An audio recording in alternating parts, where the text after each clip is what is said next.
de la civilización occidental, con un mensaje que es intemporal y misterioso. El libro egipcio de los muertos es la guía de los egipcios para la otra vida y puede ser el primer documento religioso del mundo. Desde el polémico arqueólogo que planea sacarlo de Egipto clandestinamente, no toleraré que nadie se aparte de la ley, ni usted ni sus amigos nativos, hasta un aterrador viaje al más allá. El libro egipcio de los muertos es tan antiguo como la propia civilización. La primera visión del día del juicio final. Un libro que puede dar respuesta a las preguntas fundamentales que se hace la humanidad desde hace milenios.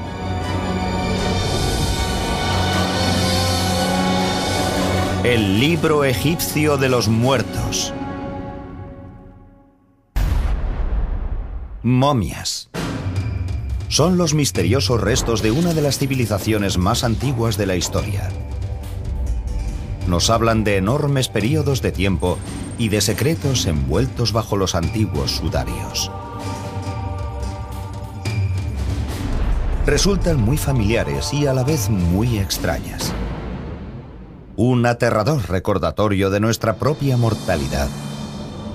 Y, sin embargo, una tentadora promesa de inmortalidad. Las momias solo son los restos de un misterio mucho mayor, la punta del iceberg. Los antiguos egipcios creían en una amplia e intrincada vida tras la muerte.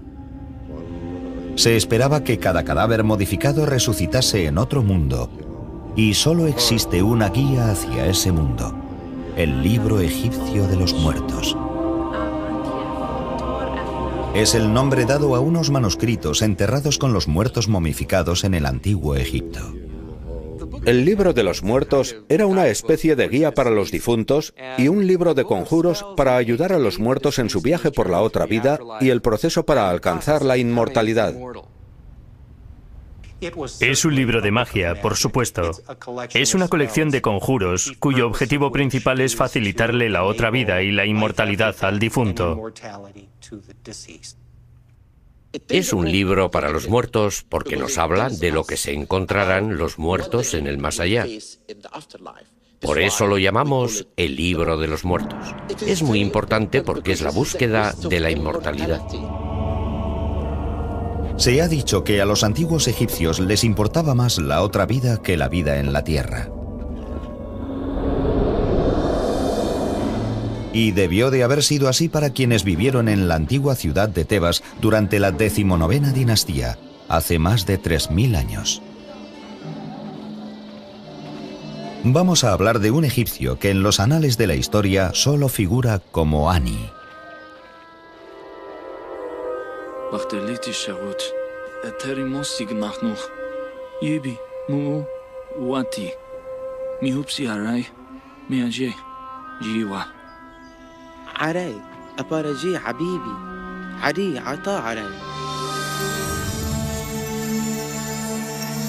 Ani vivió en un periodo álgido de la cultura egipcia conocido como el Reino Nuevo. Desde el año 1600 hasta el 1200 a.C., los faraones, con su genialidad militar, conquistaron tierras desde Nubia hasta Siria. Faraones como Ramsés y Seti construyeron enormes palacios y lujosos templos religiosos. Ani disfruta de uno de los niveles de vida más altos de la historia del antiguo Egipto. Tal vez sea solo en esos periodos de relativa prosperidad cuando una civilización empieza a meditar sobre cuestiones de filosofía, sobre la vida y sobre el más allá.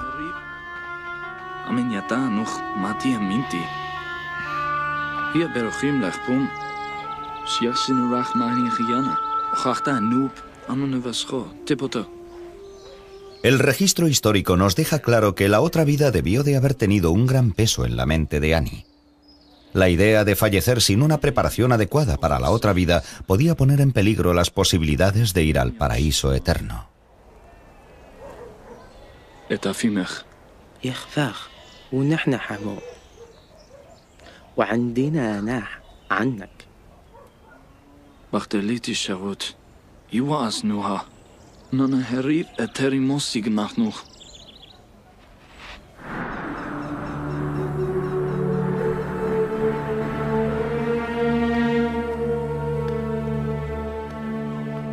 La prueba de la obsesión de Annie con el más allá es esta extraordinaria pieza de arte funerario conocida como el manuscrito de Annie. El manuscrito de Annie es por derecho una de las copias más famosas del Libro de los Muertos debido a la gran calidad del arte. La escritura y en particular las viñetas tan hermosamente pintadas se encuentran entre las más impresionantes. Los arqueólogos han descubierto más de 25.000 copias del libro egipcio de los muertos. Los textos más antiguos datan del año 1500 a.C. y los más recientes del siglo IV de nuestra era. Pero es aquí, en el afamado Museo Británico, en el corazón del Londres del siglo XXI, donde uno puede ver el famoso manuscrito de Annie, el mejor ejemplo de conservación de un libro egipcio de los muertos. Pintado en el año 1250 a.C. aproximadamente, contiene 65 conjuros mágicos y plegarias y más de 150 ilustraciones a color. Esta exquisita obra de arte es uno de los manuscritos más largos descubiertos hasta ahora. Desplegado mide casi 24 metros. Pero el modo en el que el museo se hizo con esta obra maestra está lleno de intriga y de polémica.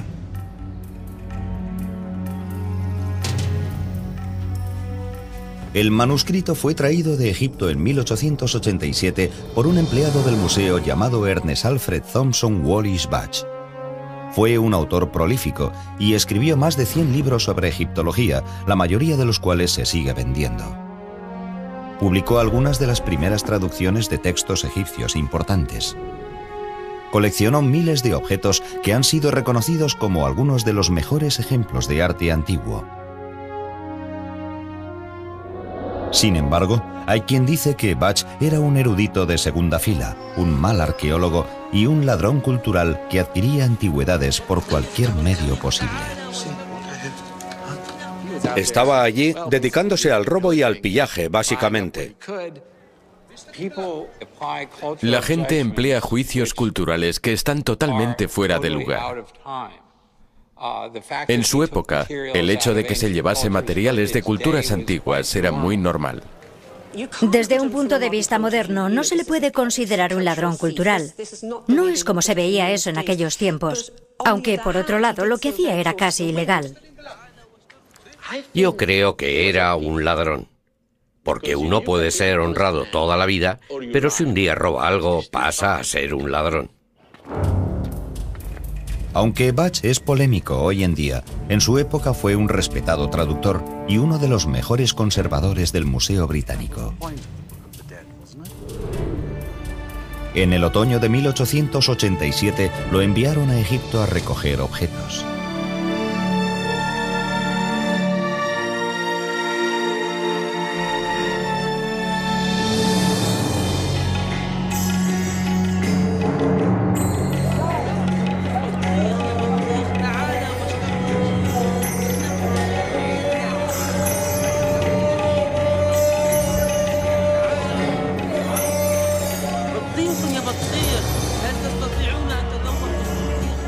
El viaje de Budge a Egipto se hizo en el momento perfecto.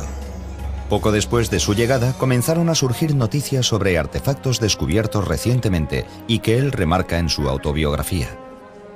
Aún no llevaba muchas horas en el Cairo cuando descubrí que todo el mundo hablaba de los descubrimientos realizados en el Alto Egipto y circulaban las historias más increíbles.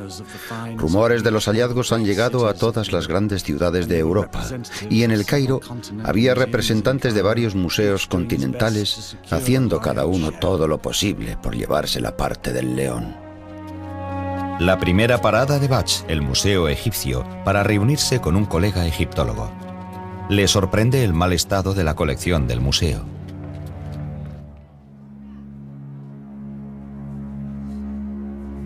Este escarabajo le tenía que conceder la inmortalidad a su dueño. En este lugar sería una suerte que el escarabajo durase 6 meses. Egipto no tiene los recursos que tienen los grandes museos europeos, señor Budge. Pero al menos podrían limpiar el polvo. Al menos podrían evitar que el agua dañase los tesoros. Esperamos que el nuevo director ayude a que todo eso cambie. El famoso Monsieur Grevaux. Supervisando la recuperación y conservación de todos los artefactos egipcios, se encuentra con el nuevo director de antigüedades coloniales, un francés llamado Eugène Grevaux. Monsieur Grevaux arguiría que el Museo Británico no es más que otro ladrón que se lleva la herencia de Egipto clandestinamente. Típico siendo francés.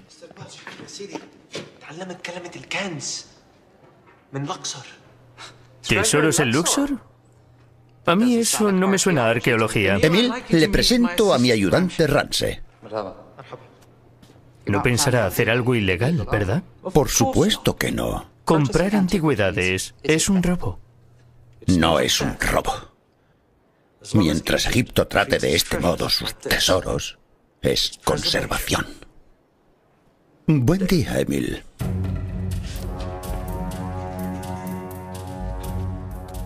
Hoy en día, Ernest Wallis Budge tiene mala reputación. Pero en 1887 le interesaba menos su reputación que llegar al presunto nuevo descubrimiento. Desde su base, en el Cairo, hay 720 kilómetros hasta Luxor siguiendo el Nilo. Budge está decidido a llegar hasta el tesoro antes que otros coleccionistas. Su instinto competitivo le es muy útil, ya que entre los artefactos hay una ventana a otro mundo, a uno que el hombre moderno no ha visto nunca.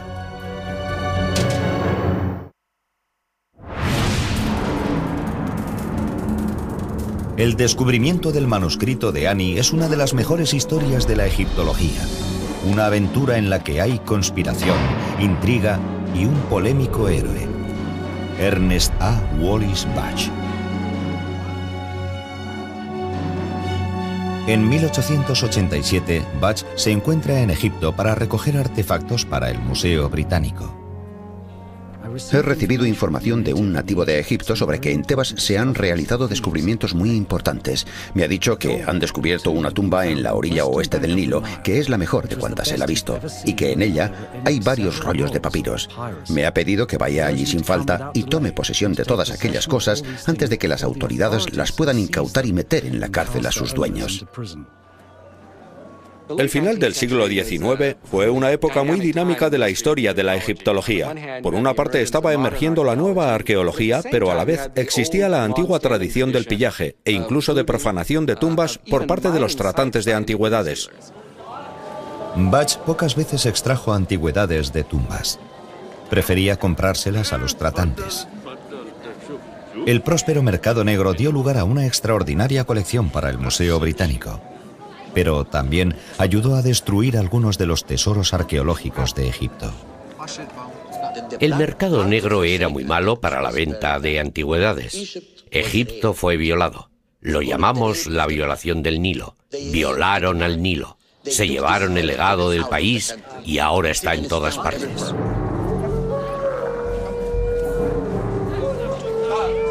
El ayudante de Budge lo llevó a un tratante de antigüedades del mercado negro, donde le dan un intrigante artefacto que había sido encontrado en Luxor. Protege a los débiles de los fuertes y oye el llanto del que está encadenado. En 1887, Budge es uno de los pocos occidentales que sabe leer jeroglíficos. Es auténtico, ¿sí? Sí. Yo diría que es muy auténtico. Es una descripción de Ra, el dios Sol. Es de la 18ª dinastía. Me atrevería a decir que es de una copia del Libro de los Muertos. Yo lo llamo la Biblia de los egipcios. Es el texto religioso más antiguo del mundo. No será más antiguo que la Biblia. Oh, sí que lo es. De hecho, esta parte parece ser lo que llaman confesiones negativas. Es una lista de pecados que uno no debería cometer. La verdadera fuente de los 10 mandamientos. Mahmoud. Sí. ¿Es esta la única pieza de papiro? Oh, no. El hombre que lo encontró, el que encontró el manuscrito, lo cortó en trozos pequeños como ese para vendérselos a los coleccionistas. No tengo más. ¿Pero es del nuevo descubrimiento? Sí, puedo pedir que traigan al hombre que lo encontró. Está en Luxor. El problema del mercado negro de antigüedades es que la gente acaba robando cosas y sacándolas de su contexto. Es igual de malo si se hizo en el siglo XIX como si se hace hoy. Al hacerlo, se destruye completamente la comprensión que uno pueda tener del objeto. Es un placer como siempre, Mahmoud. Supongo que sigues prefiriendo dinero europeo. Por supuesto, señor Bach. Mañana tendré a un guía esperándole. Es un viaje de 2 días. Estaremos preparados. Bach quiere llegar a los nuevos descubrimientos, pero sabe muy bien que el nuevo director de antigüedades, Eugène Grevaux, pretende llegar allí primero. En 1887, Bach sabe que el rumoreado hallazgo de papiros manuscritos es importante, pero solo ahora se está empezando a comprender el verdadero valor histórico del Libro de los Muertos. Muchos creen que es el ejemplo más antiguo de escrituras religiosas del mundo. Se pueden ver cosas escritas en la Biblia, en el Antiguo Testamento y en el Corán. Y por lo tanto, la religión actual no llega de repente. Hay etapas. El Libro de los Muertos es en realidad la primera etapa del pensamiento humano sobre la otra vida. El Libro de los Muertos tiene sus antecedentes en los textos religiosos más antiguos que tenemos del Antiguo Egipto. Fueron inscritos en las pirámides durante la Quinta Dinastía alrededor del 2300 a.C.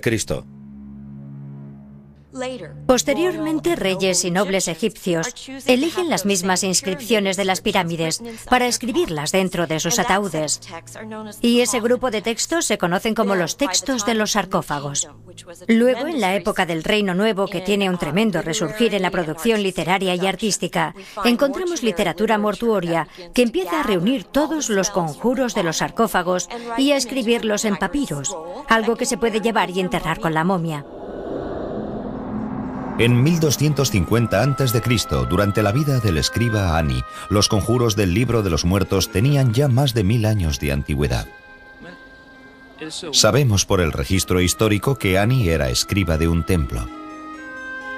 Hoy podríamos considerarlo un contable. Sabemos que es un escriba real, encargado de cuadrar las cuentas de todas las ofertas hechas a los dioses. Los templos eran instituciones religiosas, pero también de gran importancia económica. Y él era el encargado de las ofrendas, pero también de los graneros del templo. La posición de Ani como escriba nos dice que formaba parte de un grupo educado dentro de la élite egipcia. Pero está claro que Ani debía de estar muy preocupado por su lugar en la otra vida. La eternidad solo se puede garantizar poseyendo un Libro de los Muertos. Es probable que el Libro de los Muertos fuese creado en una institución llamada la Casa de la Vida, que era un lugar conectado a los grandes complejos de templos donde se promovía el aprendizaje religioso, se ideaban los rituales, se creaban los mitos, o al menos se elaboraban, y donde se generaban los textos funerarios. Ani se habría reunido con un sacerdote en uno de los templos para preguntarle sobre el Libro de los Muertos. Había 2 formas de conseguir el Libro de los Muertos. Uno era encargándolo especialmente y teniendo que pagar posiblemente un precio alto por un libro de alta calidad diseñado para uno desde un principio. Pero también sabemos que muchos libros de los muertos se hicieron sin indicar a quién pertenecían. El nombre del propietario, que se repite durante todo el Libro de los Muertos, se deja en blanco, de modo que cuando alguien llegaba y decía que quería uno, simplemente escribían el nombre del nuevo dueño y ya estaría preparado para dejarlo en su tumba.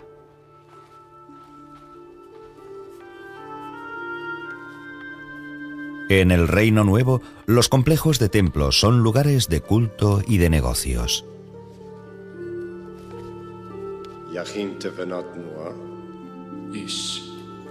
Amatzachonait. Lamit achaknu bahar achufmuchim. Tabara shofet bordel. Itach manorea griyamcha. Un pergamino egipcio comienza como un tallo de la planta del papiro que crece en abundancia a lo largo del Nilo. A los tallos se les quita la corteza externa, luego se colocan finas tiras y se golpean hasta convertirlas en láminas. En un clima seco como el de Egipto, el papiro es muy estable y puede durar miles de años sin deterioro alguno. El paso siguiente para crear un libro de los muertos sería escribir los conjuros. La profesión de escriba era una de las más apreciadas en el mundo antiguo. Controlaban los conocimientos, y los conocimientos son poder. Un escriba no llegaba a ser un escriba accidentalmente. Hacían falta años de rigurosa preparación, empezando por pequeños que se enviaban a las escuelas de escribas en los templos o en el Palacio Real. Pasaban años y años para llegar a dominar los miles de símbolos del lenguaje jeroglífico. En el antiguo Egipto, el lenguaje es mágico, tiene el poder de crear. Es muy parecido a la idea del Evangelio de San Juan sobre que en el principio existía el verbo. Existe un principio primordial del lenguaje, que, por supuesto, forma parte de lo que es el libro de los muertos. Su objetivo es crear otra vida llena de dicha. La parte final de la creación del libro de los muertos sería pintar las imágenes individuales o viñetas. Se cree que dichas imágenes tenían un poder mágico, el suficiente para determinar el destino de un hombre.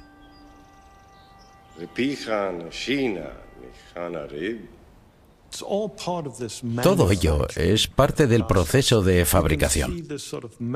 Se puede entrever una especie de producción en serie para confeccionar, para ensamblar un libro de los muertos según lo hubieran pedido.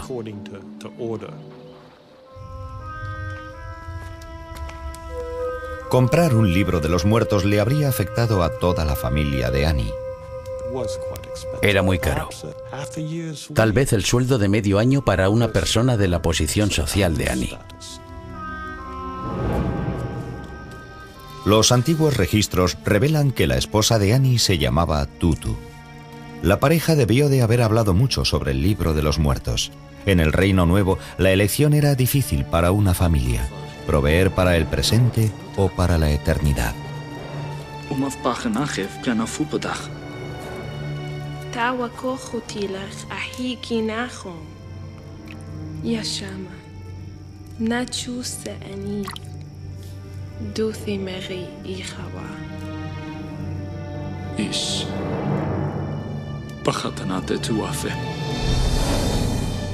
La búsqueda del libro de los muertos por parte de Annie hará su nombre famoso en los tiempos modernos, pero no antes de que Wallis Budge reciba cierta atención por su parte.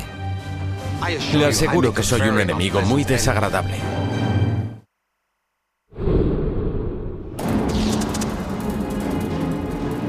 Se ha dicho que la del antiguo Egipto era una cultura de muerte.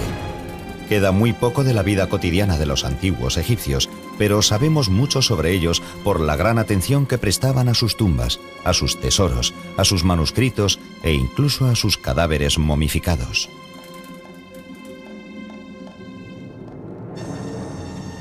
Hoy la religión de los faraones se encuentra con la tecnología del siglo XXI.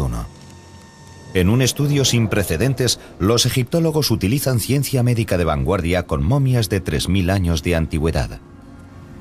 La tecnología digital permite que los egiptólogos desenvuelvan a sus momias prácticamente sin dañar sus preciados tesoros.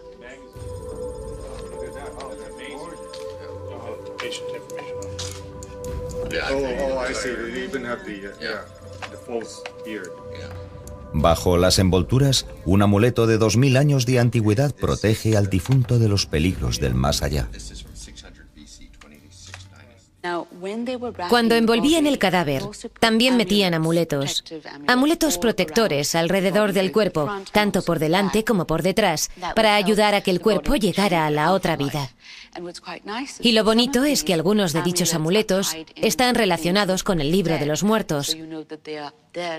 Y están allí para proteger al cadáver de peligros específicos que se van a encontrar durante su recorrido hasta el más allá. Pero ¿por qué se molestaban los antiguos egipcios en conservar a sus muertos? Los antiguos egipcios momificaban a sus muertos porque creían que el alma necesitaba un vehículo más físico para disfrutar de todos los placeres de la otra vida. Y por eso momificaban los cadáveres, es decir, los conservaban para que el alma pudiese volver a un cuerpo que estaría perfectamente conservado y así poder disfrutar de la comida, la bebida y cualquier otra cosa que la otra vida pudiera ofrecer. Pero momificar un cadáver no era un proceso fácil. Lo que hacían los embalsamadores era retirar todos los órganos internos, los pulmones, el hígado, el estómago y los intestinos.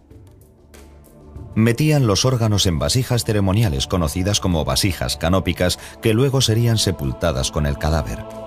Después se utilizaba un gancho largo para extraer el cerebro por la nariz. Los egipcios no creían que el cerebro fuese un órgano esencial. Se puede ver que el defecto está aquí, por donde entran a través de la nariz, haciendo un orificio en la base del cráneo para extraer el cerebro. Una vez extraído el cerebro, derretían resinas y vertían resina líquida a través de la nariz y movían la cabeza para que el cráneo quedase bañado. Eso se hacía para evitar el crecimiento de bacterias en el cráneo. El corazón era el único órgano que dejaban en el interior del cuerpo. Se consideraba el centro de inteligencia y sentimientos, algo que necesitarían en la otra vida. Lavaban el cadáver, lo secaban utilizando natrón, que es una especie de sal. Lo mezclaban con bicarbonato de sodio y una vez que habían pasado 40 días de disecación, untaban el cadáver con aceites y ungüentos y luego lo envolvían con rituales y una gran ceremonia. Así terminaba la momificación. Después lo enterraban. Pero la momificación solo era el principio de un largo viaje, el viaje del alma del difunto. Y el libro egipcio de los muertos era la única guía hacia una vida de ultratumba.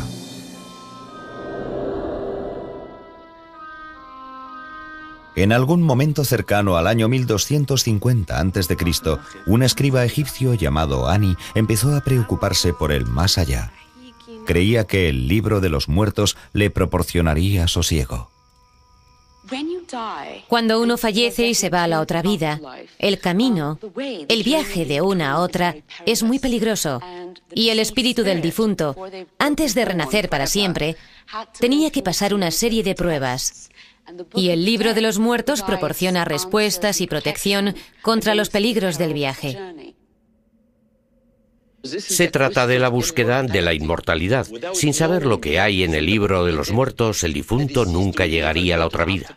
Para los antiguos egipcios lo más importante era la otra vida. El libro de los muertos era caro y la decisión de comprar uno era un proceso difícil y complicado. Había 186 conjuros entre los que elegir, y el manuscrito se producía basándose en las necesidades o en el presupuesto de cada persona. Los sacerdotes del templo ayudaban a cada persona a elegir los conjuros necesarios para la otra vida.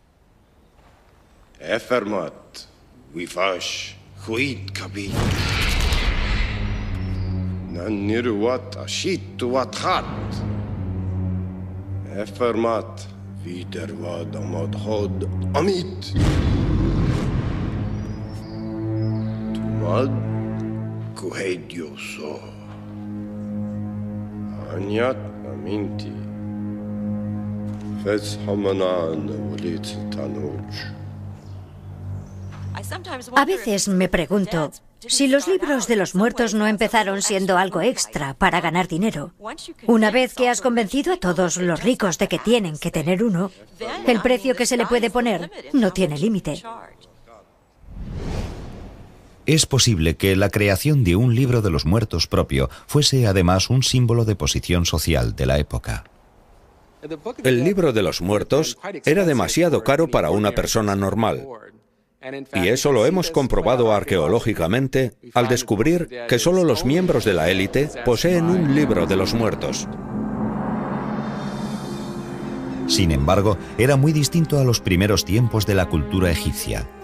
En un principio, la momificación y la otra vida entre los dioses estaban reservadas únicamente para el faraón. Pero en la época de Ani, en el siglo XII a.C., las clases medias e incluso los pobres esperaban tener otra vida tras la muerte y estaban dispuestos a pagar por ella. Demuestra la democratización del más allá, ya que en un principio esos textos estaban reservados para el rey, y luego, cuando llegamos al Reino Medio, están disponibles para la alta nobleza. Y cuando llegamos al Reino Nuevo, un grupo mucho mayor tiene acceso a los textos. Pero en el Reino Nuevo, el libro de los muertos se escribía para todos. Se ha encontrado en tumbas privadas, se ha encontrado en tumbas de nobles, se ha encontrado en las tumbas de los artesanos. La propagación de la creencia en la otra vida afectó a algo más que a una emergente clase media. Hay quienes creen que el libro de los muertos afectó a las escrituras judías y cristianas. El cristianismo antiguo le debe mucho al antiguo Egipto por su concepto del cielo, y es lógico debido a que la mayoría de los seguidores iniciales del cristianismo eran nativos de Egipto, y cuando se escribían documentos sobre la naturaleza y la esencia del más allá, como esas cosas no estaban escritas en la Biblia en un principio, los antiguos egipcios llenaron los espacios en blanco. La idea de pasar a la otra vida con tus seres queridos en un lugar agradable, en el que puedes hacer lo que quieras, es la misma en el cristianismo y en la religión del antiguo Egipto. Todavía hay quien alega que las imágenes religiosas cristianas tienen una deuda con el libro egipcio de los muertos. Cuando estudiamos la historia del Nuevo Testamento, queda muy claro que, de hecho, la competencia principal para la religión de Jesús era la religión de Isis y de Osiris, y de su hijo, Horus. Muchas de las primeras representaciones de la Virgen María, sentada con el niño Jesús en su regazo, están basadas en estatuas de Isis, en las que Isis sostiene al faraón, su hijo simbólico ahora. Una de las primeras personas en darse cuenta de la relación entre el libro de los muertos y la Biblia fue el mismísimo Wallis Budge. Lo cierto es que los egipcios creían en un dios, Osiris, que había vivido en la tierra, había sufrido una muerte cruel y había resucitado de entre los muertos. No hay duda de que ciertas opiniones e ideas religiosas de algunas sectas cristianas pueden proceder de los egipcios directamente. Es interesante ver cómo las creencias éticas y religiosas de los pueblos, sin importar su procedencia ni en qué siglo fueran escritas, todas tienen muchas cosas en común.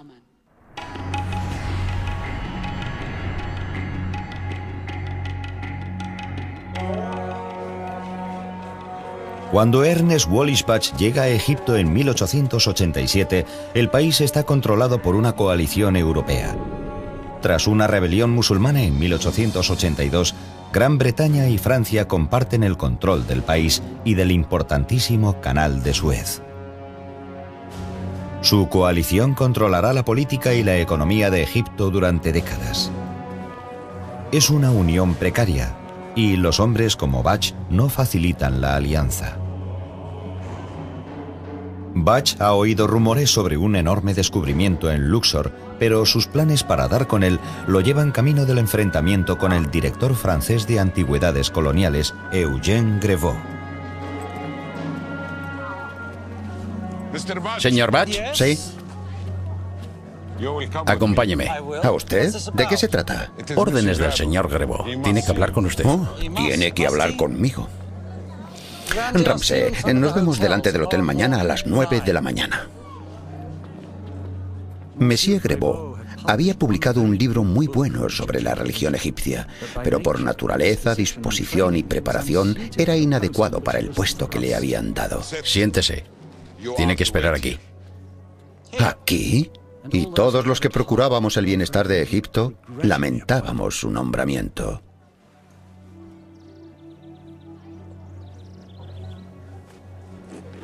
Disculpe el subterfugio, señor Bach. Me pareció impropio que vieran en público al director del Museo Egipcio con un hombre de su reputación. Oh, Monsieur Grebot, supongo. Mi reputación y la de mi museo se encuentran entre mis honores más preciados. ¿Le apetece un té?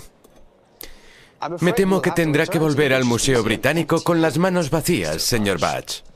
Como guardián de las antigüedades egipcias, debo informarle de que tengo la intención de evitar el saqueo de los tesoros de la nación. Monsieur Grebot, la meta del Museo Británico es la conservación del legado del mundo. Mi antecesor dice que en su viaje anterior salió de Egipto con más de 1.400 antigüedades ilegales. Su antecesor envió casi la misma cantidad al Louvre. Debería saber que es ilegal sacar antigüedades de mi país, señor Bach. Pienso aplicar la ley estrictamente. Cualquier sospechoso de comercio ilegal de antigüedades sufrirá un interrogatorio doloroso, se lo aseguro. Amenazar a los hombres y mujeres que viven aquí no es el modo de ganar su confianza. No necesito su confianza. Necesito su obediencia. Todas las antigüedades pertenecen al Estado y al Museo del Estado. Pero esta gente se ha ganado la vida con las antigüedades durante generaciones. En vez de luchar contra ellos, debería llegar a un acuerdo. Eso le conducirá a hallazgos más importantes. La ley está muy clara. Todas las antigüedades, descubiertas o no, están bajo mi jurisdicción. No toleraré que se aparten de la ley ni usted ni sus amigos nativos. Bien. Lamento que no opinemos igual. No se oponga, señor Bach. Le aseguro que soy un enemigo muy desagradable. No le considero un enemigo. Solo desagradable. Buenos días. Bach sabe que las autoridades francesas lo detendrán si lo descubren comprando antigüedades, pero ha oído rumores sobre un enorme hallazgo de artefactos en la ciudad de Luxor. ¿Y esa cosa me va a llevar hasta Luxor? Bach está dispuesto a arriesgarse a una detención, a la cárcel o a algo peor para conseguir los tesoros.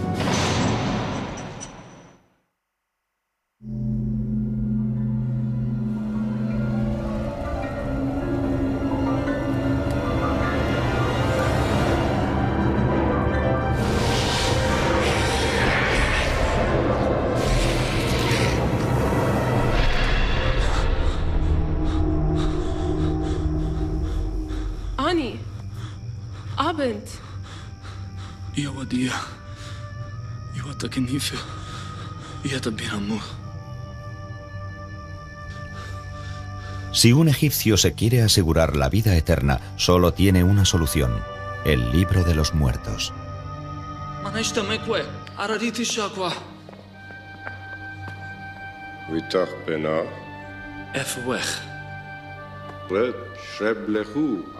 El libro de los muertos era distinto para cada persona que lo compraba.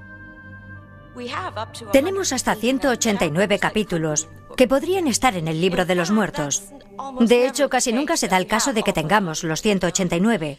Y creemos que los escribas basaban su teología en las preferencias de sus clientes. Tenían mucha libertad de acción en cuanto a la composición del libro de los muertos.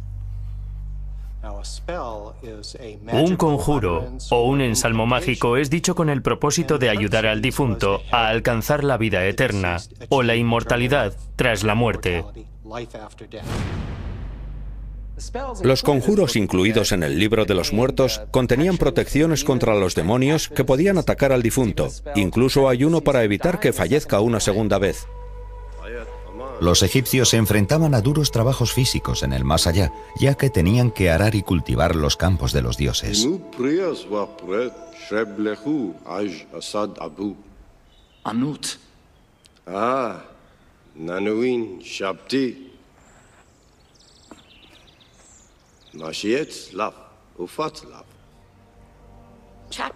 El capítulo 6 permite que el difunto, cuando le pidan que haga cualquier trabajo manual, dé vida a unos pequeños clones de sí mismo o de sí misma.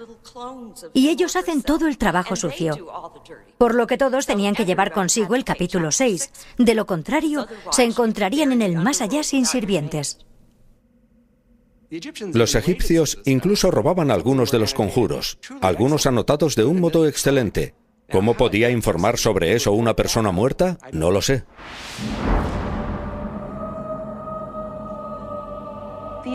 Los egipcios creían que el corazón era el órgano más importante que uno poseía y que era donde vivía el alma.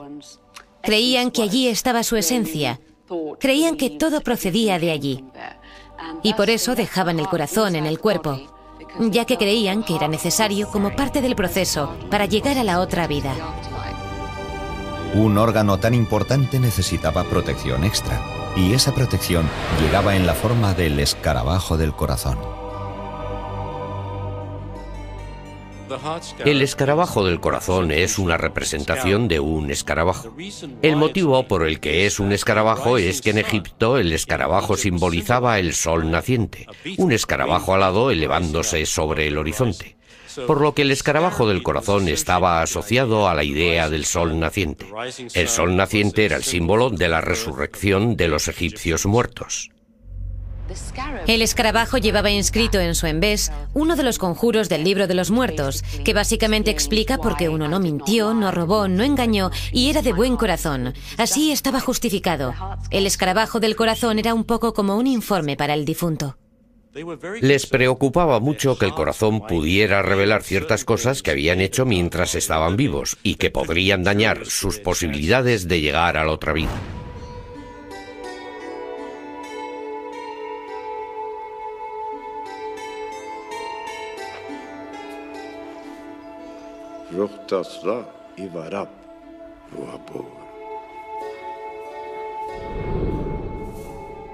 Las espléndidas ilustraciones son tan importantes como el texto en el libro de los muertos.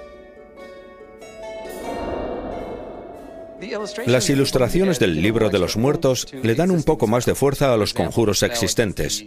Por ejemplo, el conjuro contra el escarabajo demonio que le podía devorar a uno tenía una gran representación, y eso le daba una fuerza mágica al conjuro, ayudándole al difunto a vencerle.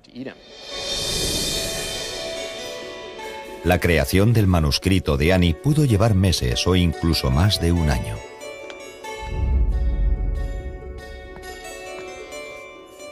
Para un antiguo egipcio, el tiempo y el esfuerzo merecían la pena, ya que tenía que durar toda la eternidad. Solo podemos imaginarnos la alegría de Ani cuando su manuscrito estuvo finalmente terminado.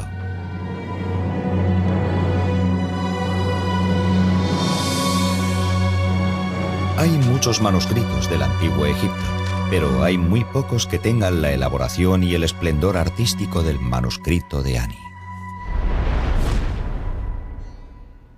Nadie entiende eso mejor que James Wasserman, artista gráfico y productor de libros. Cuando vi este manuscrito me quedé sin aliento. Era algo increíble. El color, la riqueza, el misterio de las imágenes. El poder que había en él era fenomenal, evidentemente, y al mismo tiempo estaba estudiando los textos para descubrir qué demonios era aquel libro. Wasserman creó un libro del manuscrito de Ani en el que no solo se expone el pergamino de 24 metros, sino que lo combina con su traducción al inglés. Uno puede leer el libro de los muertos de Ani tal como él mismo lo habría visto. Si uno lee, estudia y medita sobre las imágenes y las historias que hay en el libro de los muertos, nota una sensación de orgullo, una sensación de pertenencia. El iniciado pretende aprender y perseverar por medio de pruebas de su carácter moral. Aquí vemos a Ani y a Tutu acercándose a la escena más dramática de todo el papiro, donde el corazón de Ani será puesto en la balanza y sopesado contra la pluma de la verdad de la diosa Maat. Si su corazón es demasiado pesado, será devorado inmediatamente por este monstruo, Amit. be devoured by this monster, Amit.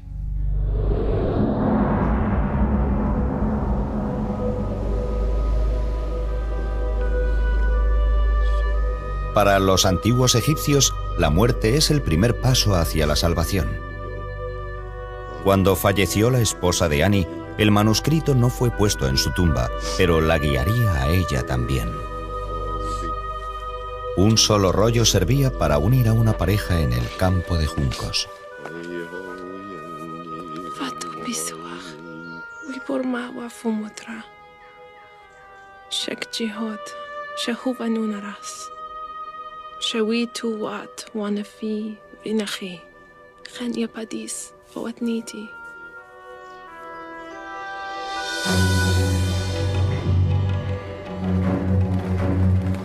Tres 3000 años después de la muerte de Ani, Ea Wallis Budge tiene una misión.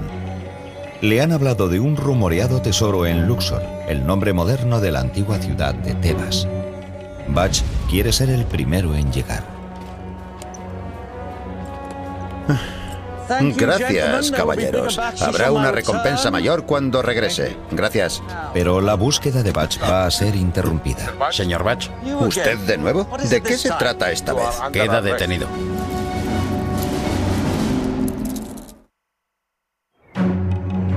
En el Cairo, en 1887, el egiptólogo Ea Wallis Budge sale hacia Luxor en busca de un tesoro de antiguos artefactos recién descubierto, pero la búsqueda de Budge es interrumpida.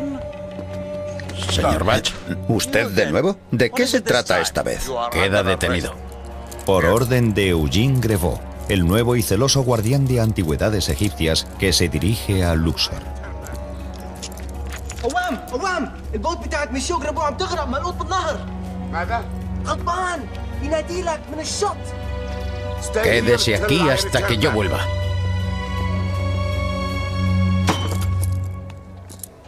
Ramsay había descubierto que Monsieur Grevaux partía hacia Luxor aquella misma mañana y le dijo al capitán de su barcaza que si encallaba, Budge le daría 70 euros.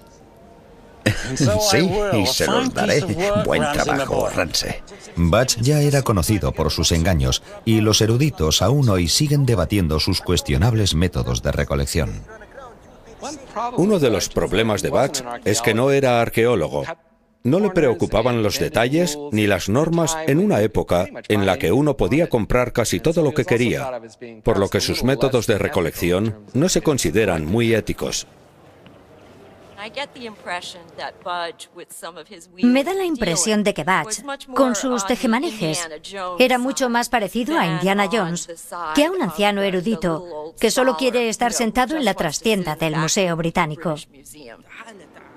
Otros sugieren que los métodos de Budge podían ser necesarios en aquella época.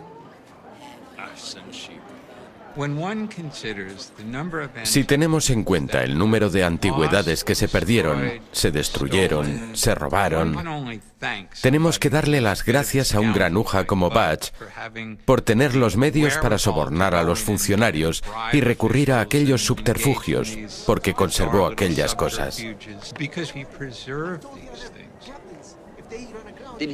Utilizó su influencia y su erudición en aquella época. Utilizó su presencia y su amistad con egiptólogos extranjeros en Egipto para robar muchas antigüedades, sacarlas del país y llevarlas al Museo Británico. Eso fue injusto. Finalmente, Budge parte hacia Luxor, todavía un paso por delante de su némesis, Grevaux. Se dice que en el tesoro que busca hay varias partes de un libro egipcio de los muertos.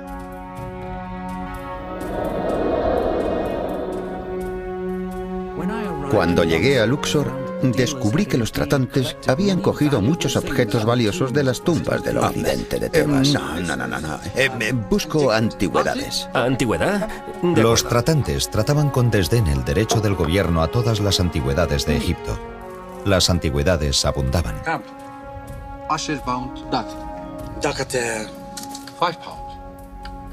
Pero el dinero no.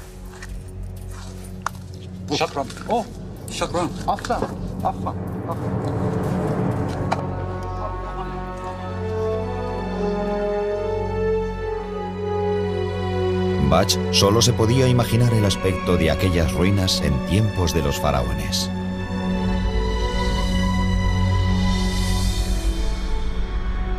Unos 3000 años antes, cuando Luxor era conocido como Tebas, un escriba llamado Ani encargó su propio libro de los muertos, que le costó el salario de medio año.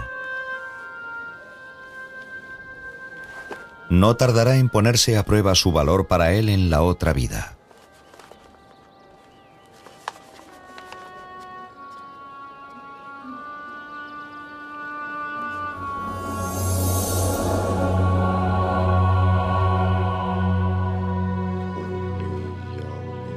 No podemos saber cómo falleció Ani, pero sabemos bastante sobre cómo fue enterrado.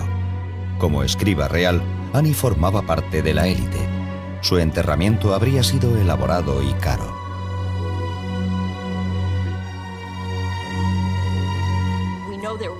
Sabemos que había distintas gamas de precios para la momificación.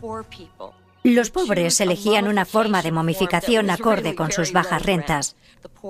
Una persona pobre sería llevada por su familia para enterrarla en la arena, delante de la tumba o la pirámide de otro, con la esperanza de que el pobre pudiera seguir sus pasos. Era como un reguero. Si uno llegaba a un funeral de gama alta, su momificación podía tardar hasta 272 días y tenía los mejores ataúdes y sarcófagos. Tras la momificación, el difunto era colocado en un trineo con forma de barco arrastrado por bueyes y era llevado a su tumba, en uno de los grandes cementerios que salpicaban la orilla oeste del Nilo.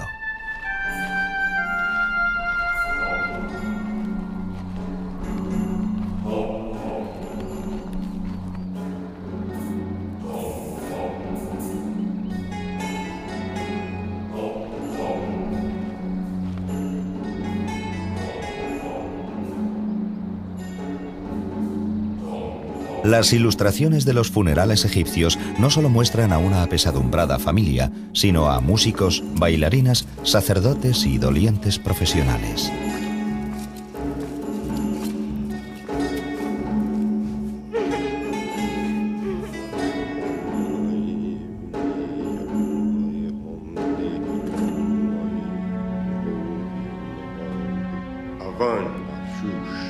El rito funerario final de una momia era la colocación del libro de los muertos. Ahora el difunto tiene todo lo necesario para su viaje hacia un nuevo y misterioso mundo.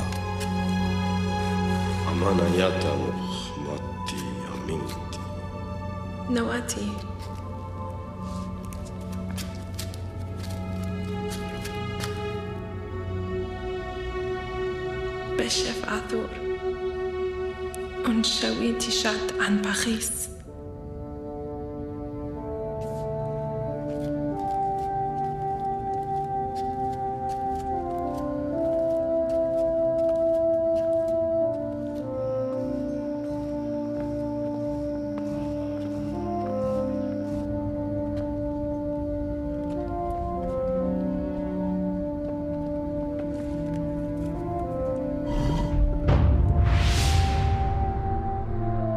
Los faraones del antiguo Egipto están enterrados en elaboradas tumbas.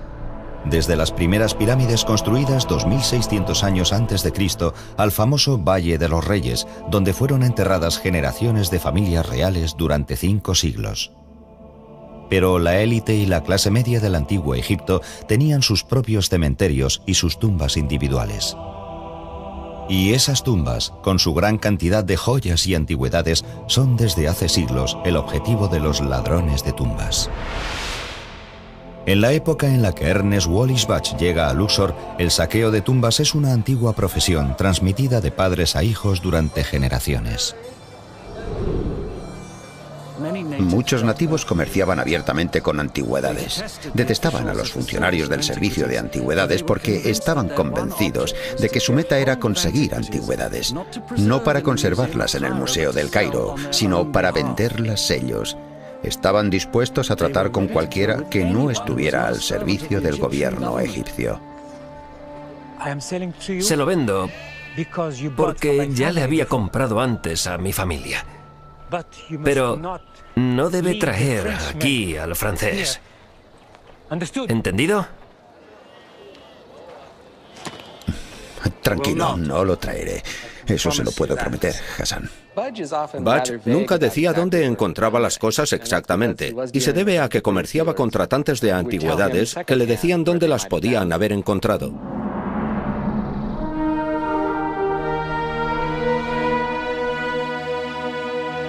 Es muy probable que llevasen a Budge a Kerna, en la orilla oeste del Nilo, muy cerca del Valle de los Reyes. Allí, los habitantes habían construido su hogar encima de un cementerio de nobles que fueron saqueando sistemáticamente durante el siglo XIX. Estos son los mejores tesoros. 19ª dinastía. Sí, tal vez pueda darle un buen precio. Hassan, ¿cuánto quiere por todo? 300 euros. Hecho. ¿Puedo mirar eso? Es basura. Tesoros rotos, no es nada. Lléveselo.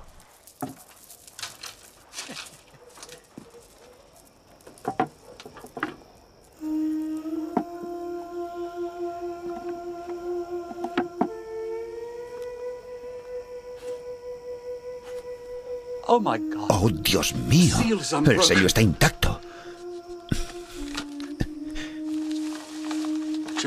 Caballeros, creo que estamos viendo un documento que no ha sido tocado desde hace 30 siglos.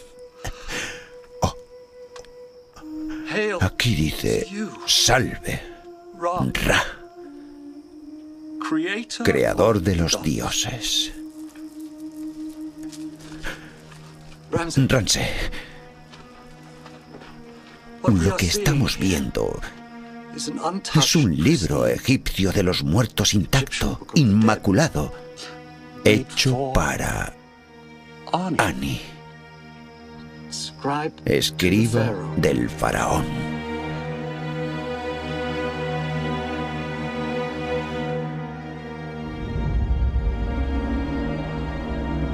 Para un egiptólogo como Budge, un manuscrito es un objeto fascinante, pero para un antiguo egipcio como Ani, el rollo es la llave para la vida en el más allá.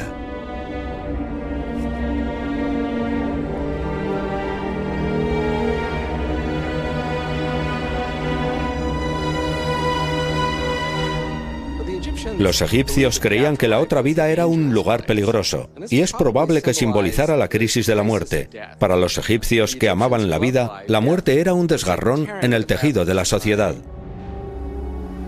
Para los antiguos egipcios, la muerte es solo el principio de un viaje plagado de peligros.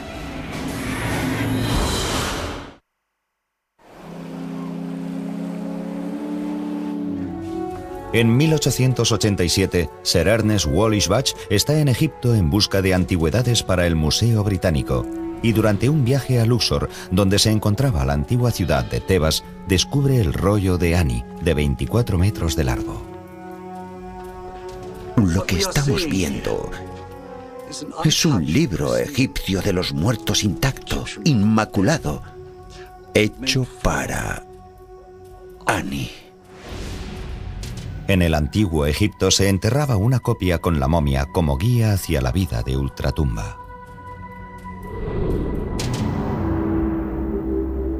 Los egipcios creían que tras la muerte las personas se despertaban en el bajo mundo o Duat. Y era en ese misterioso lugar donde el difunto se enfrentaba a una serie de retos y de luchas. El mayor reto era superar y no ser derrotado por las fuerzas demoníacas que vivían en la otra vida y que amenazaban tanto a los dioses del bajo mundo como a los propios difuntos.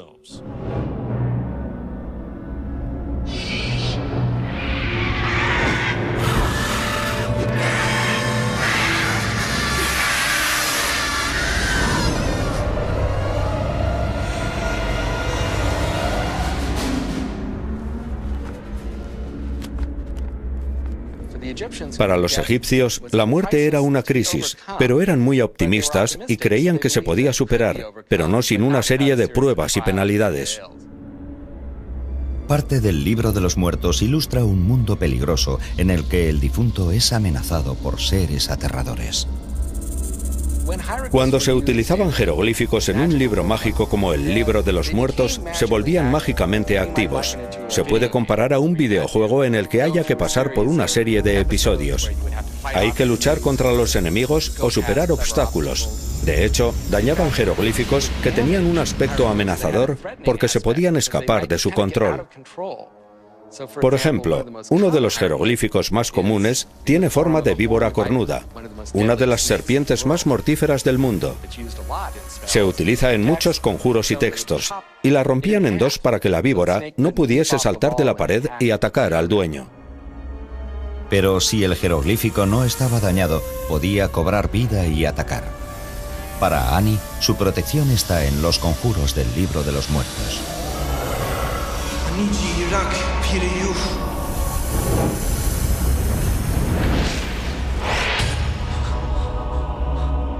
Pero en la otra vida egipcia también hay aliados. Basándonos en textos como el Libro de los Muertos, creemos que los difuntos eran recibidos inmediatamente por el dios Anubis, que también era conocido como abridor de caminos y guía para los muertos a través de la otra vida.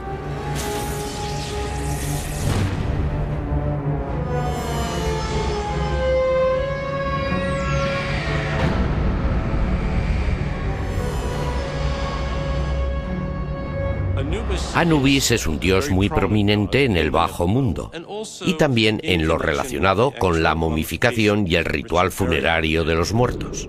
Siempre aparece con la cabeza de un canino y se identifica con el chacal y con los demás caninos que existían en Egipto y que solían vivir en los bordes de los valles donde estaban los cementerios. Por lo que siempre existió esa íntima relación entre los perros salvajes y el mundo de los muertos.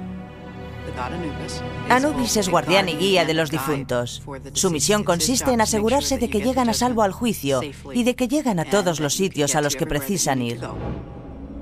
Uno de los capítulos más importantes del Libro de los Muertos es un misterioso ritual llamado la apertura de la boca.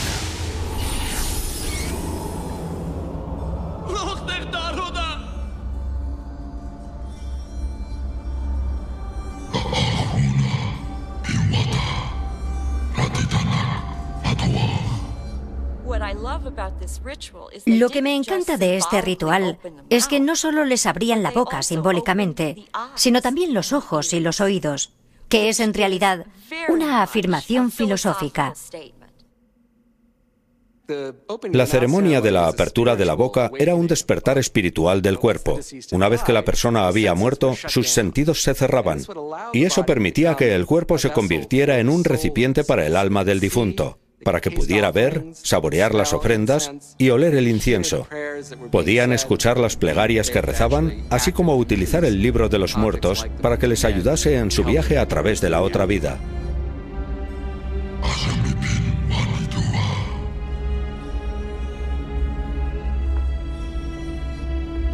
El muerto tenía una meta a la que llegar en el bajo mundo: llegar al campo de juncos o campo de las ofrendas, un lugar de dicha en el que podía vivir toda la eternidad.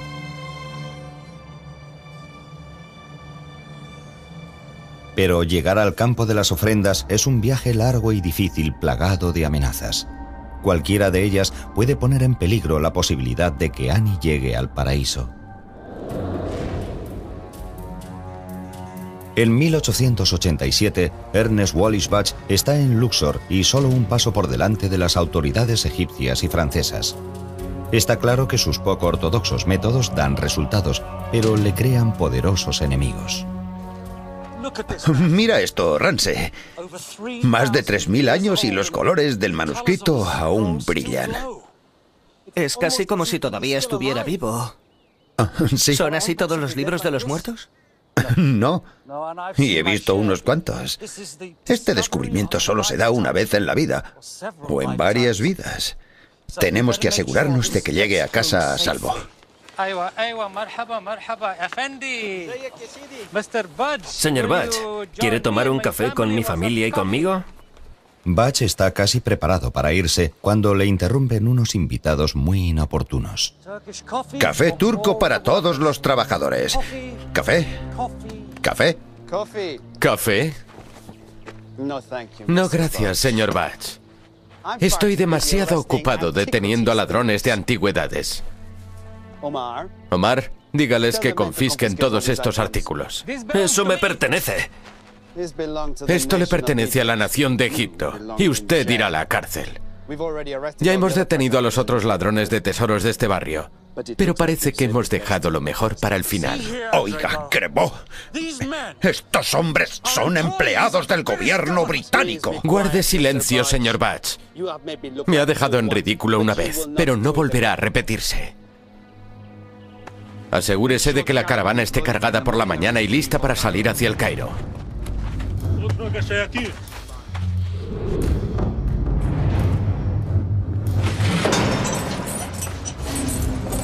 Con el manuscrito en manos de las autoridades, Bach sabe que se puede perder para el mundo de manera definitiva.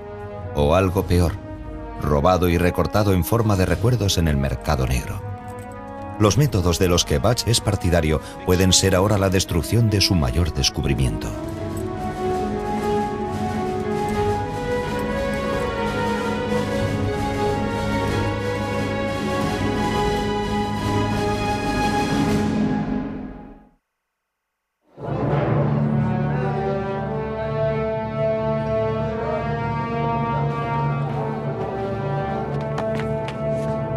En 1887, Ernest Wallis Bach descubre el magnífico manuscrito de Annie, que solo sirvió para que las autoridades se lo confisquen y lo metan a él en la cárcel.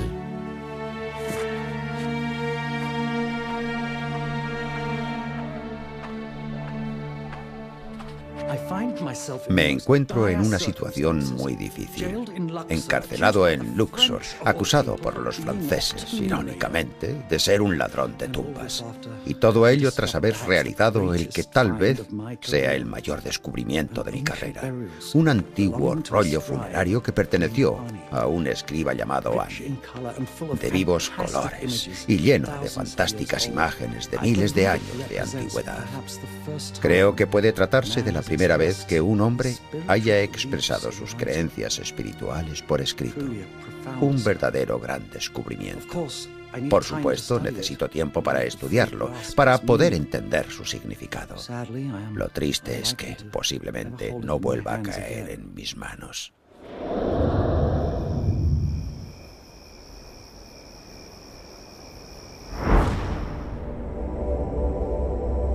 Para Annie, su libro de los muertos es ahora un mapa de carreteras hacia la sala del juicio, donde los dioses determinarán si merece vivir eternamente en el campo de juncos.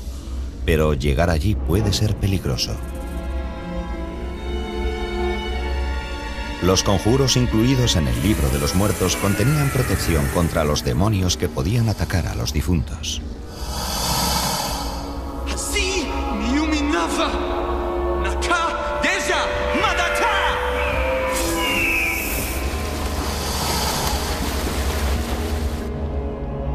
Un conjuro era una protección contra un escarabajo gigante llamado Asharu que podía devorar al difunto.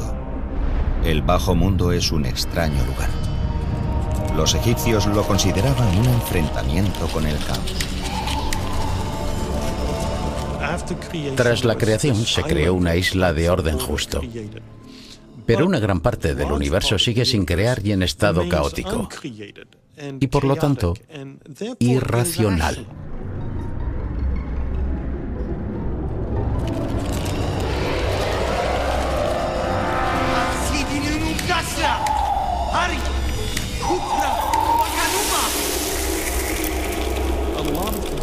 Una buena parte del libro de los muertos trata sobre ese tipo de magia irracional, de luchar contra fuerzas irracionales con medios irracionales.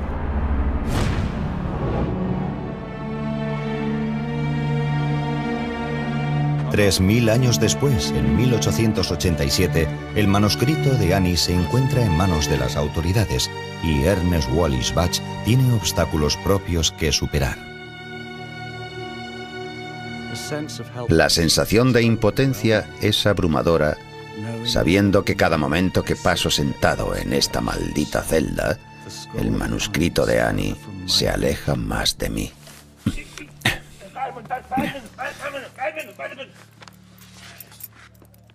باج الإنجليزي وحسام السارق أنتما حران انطلقا من هنا انطلقا راح ما راح ليش How did you get us out of here? أنا ما شفتك بخشيش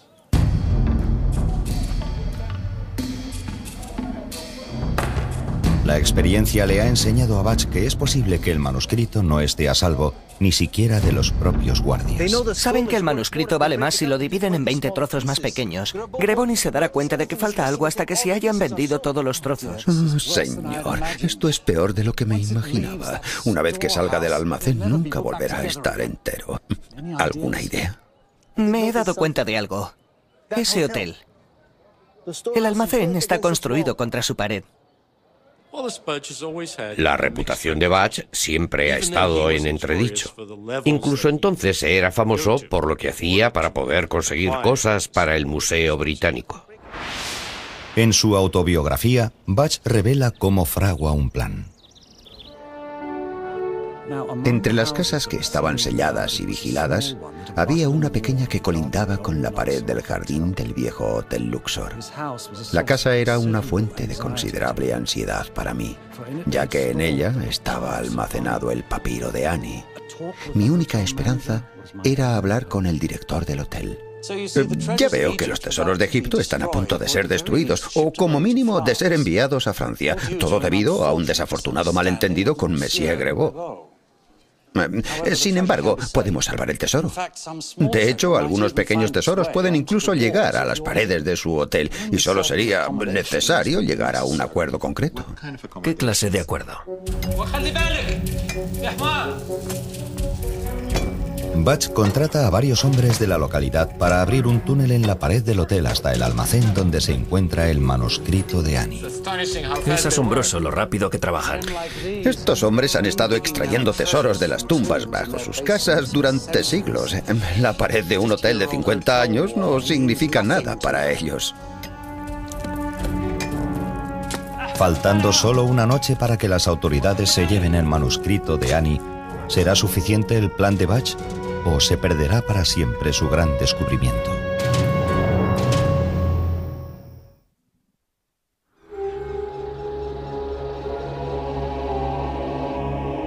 En el antiguo Egipto, la vida no se termina con la muerte. De hecho, los antiguos egipcios creían que la muerte era solo el principio de un largo y arduo viaje. Un viaje que podrá acabarse con la salvación o la aniquilación. Annie espera que su libro de los muertos lo lleve a una vida en el paraíso, pero aún tiene que superar muchas pruebas y puede ocurrir cualquier cosa.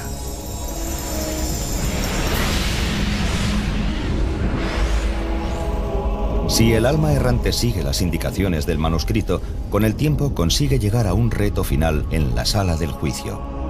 Aquí se debe encarar a 42 dioses ante 42 pruebas distintas.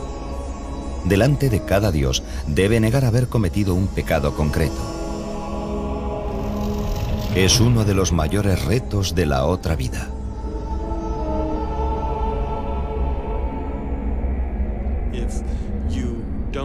Si no sabes las respuestas correctas, las cosas correctas que debes decir en ese momento, se supone que no vas a poder pasar por esa puerta con éxito hacia la vida siguiente. Los 42 mandamientos que Annie debe negar haber incumplido se conocen como la confesión negativa. Es una letanía de cosas que el difunto no hizo. Por lo que dice, no he asesinado a nadie, no he robado nada, no tuve una aventura con la mujer de otro, no hice esto, ni aquello, ni lo otro. Es muy informativa y reveladora sobre las cosas que probablemente hicieron muchos egipcios. Pero lo probable es que solo gracias a los conjuros del libro de los muertos logren superar las confesiones negativas. No se debe confundir esto con la noción de confesión y arrepentimiento. Se trata realmente de un ensalmo mágico para borrar todo lo que uno pudiera haber hecho en la tierra. Un dato interesante es que la mayoría de los 10 mandamientos se puede encontrar en las confesiones negativas. ¿Podrían haberse copiado los 10 mandamientos escritos varios siglos después del libro de los muertos, de la confesión negativa? En el libro de los muertos no hay nada que diga que solo hay un Dios. No hay nada que diga que se debe venerar a un solo Dios. Sin embargo, casi todos los 10 mandamientos, las cosas que prohíben los 10 mandamientos, aparecen en el libro de los muertos. Egipto fue el hogar de Moisés. Es fácil ver los distintos modos en los que el libro de los muertos y la cultura egipcia han influido en la Biblia. Tanto si las confesiones negativas son el origen de los 10 mandamientos como si no lo son, los egipcios creían que una persona debía haber llevado una buena vida. Hay muchos dioses que dirían, ¿qué hiciste? Es casi igual que hacer un examen. Le harían distintas preguntas al difunto para saber si había hecho algo malo. Tienes que abrir todas las puertas. Y no es fácil pasar por esas puertas. Estaban guardadas, con grandes escorpiones. Y tienes que responder a las preguntas o te comen. Ani se encara a cada dios detallado en el libro de los muertos. Dioses con nombres aterradores como engullidor de espíritus y quebrantahuesos. Awasif, Pira, Miana, Anish Anata.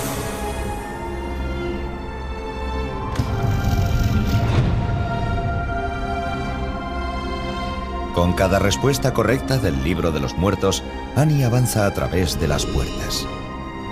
Solo después de la puerta final se encontrará el alma de Ani con el dios Horus, el hijo de Isis y Osiris de cabeza de halcón, que acompañará a Ani a su examen final en la sala del juicio.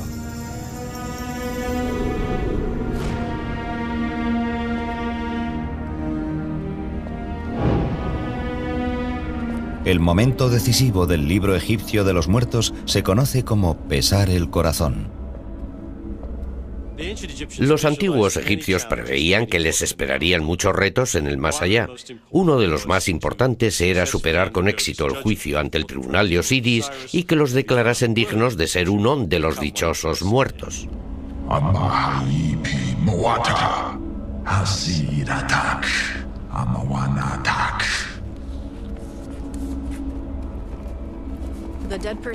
El corazón de la persona muerta es el símbolo de su inteligencia, de sus emociones e incluso de su mente. En el corazón es donde estaba tu esencia y donde estaban tus buenas y tus malas acciones. El difunto debe entregar a Horus su amuleto en forma de escarabajo para que lo sopesen contra una sola pluma de la diosa Maat. Maat era una diosa que es básicamente la personificación de la verdad, la justicia, el orden y el equilibrio.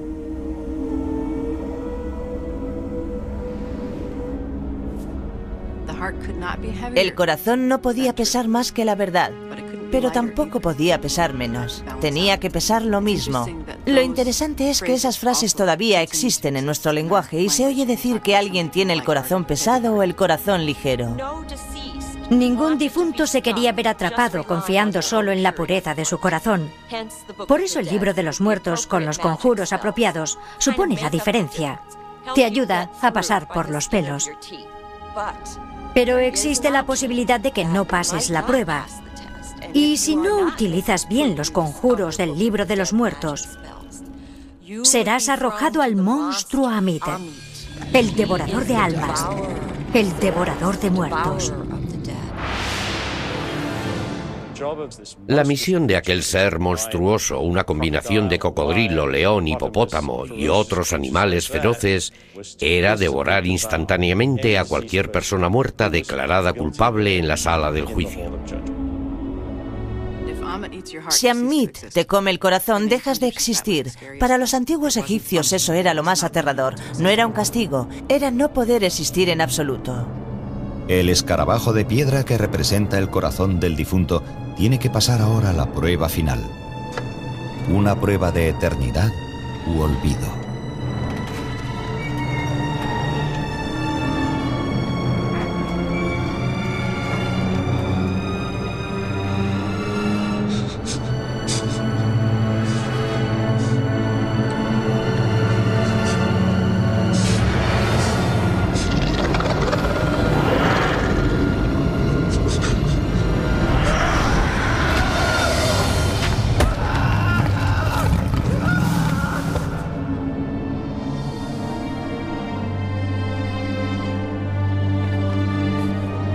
Cuando Annie llega a la sala del juicio, sabe que casi se han terminado las pruebas en la tierra de los muertos. A Annie solo le queda una prueba, la que determinará su destino para toda la eternidad.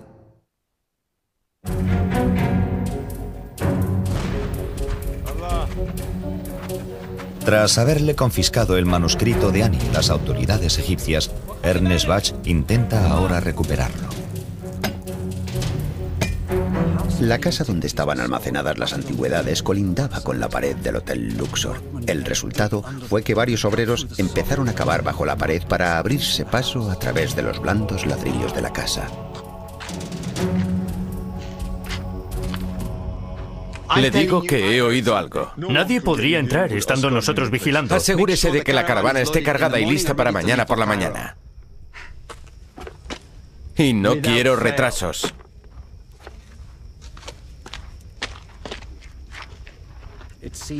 Parecía imprudente confiar demasiado en el silencio de nuestras operaciones y por lo tanto decidimos dar al policía y a los soldados una cena, ya que estaban hambrientos y sedientos. ¡Caballeros! Me temo que me han ordenado volver a Inglaterra. Muchos echarán de menos sus pequeños regalos. Oh, amigo mío, no tiene importancia. Bach era un personaje muy extraño. Tiene un lado bueno y un lado malo. Su lado bueno son sus publicaciones. Su lado malo es que le robó a Egipto. Y, caballeros, me gustaría ofrecerles una pequeña cena en representación de mi gratitud y mi amistad. ¿Ramsey?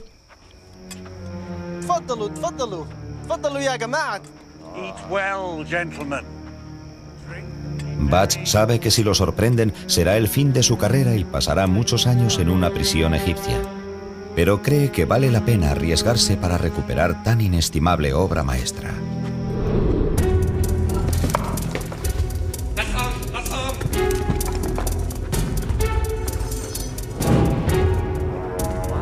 Mientras cenaban alegremente, entraron en la casa uno detrás de otro y sacaron pieza por pieza, caja por caja, todo lo que tenía un mínimo valor comercial. De ese modo salvamos el papiro de Annie. 3000 años antes, Annie cree que el libro de los muertos es inestimable para él. Es su única guía para superar la prueba cuando le pese en el corazón y conseguir entrar en el paraíso eterno.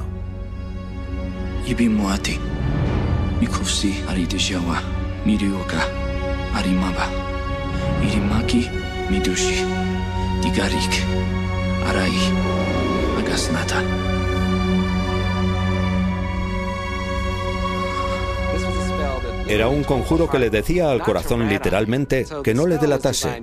El conjuro estaba ideado para que el corazón no dijera, tuviste una aventura con la esposa de otro, o robaste. Estaba ideado para que dijera, has sido muy bueno, sin problemas. Algunas personas han sugerido que el escarabajo corazón podía ser una manera de abrirse camino por medio del engaño, pero yo creo que representa mucho más. El concepto que una persona necesita para tener calma emocional y estar preparada para lo que pueda ocurrir. Necesita controlar sus emociones, porque para los egipcios el corazón era la sede de sus emociones.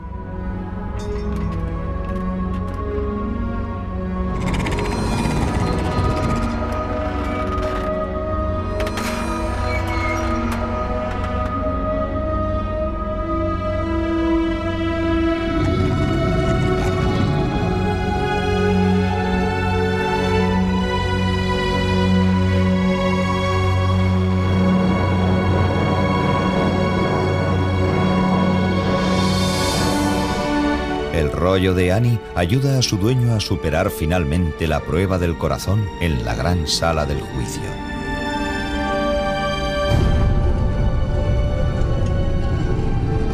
Su viaje ha terminado, su experiencia ha finalizado y ahora puede entrar en el paraíso, en el dichoso campo de juncos. En 1887, Ernest Wallis Bach está a punto de llegar al final de su peligroso viaje. ¡Guarda! ¡Abre esa puerta! ¡Venga, vamos! Apártese. Vaya a comprobar la caravana.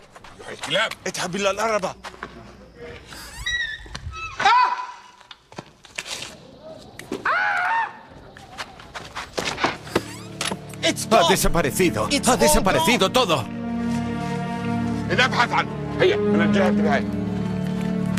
Al amanecer, Bach y sus tesoros se encuentran ya en una barcaza que se dirige a El Cairo y finalmente a Londres.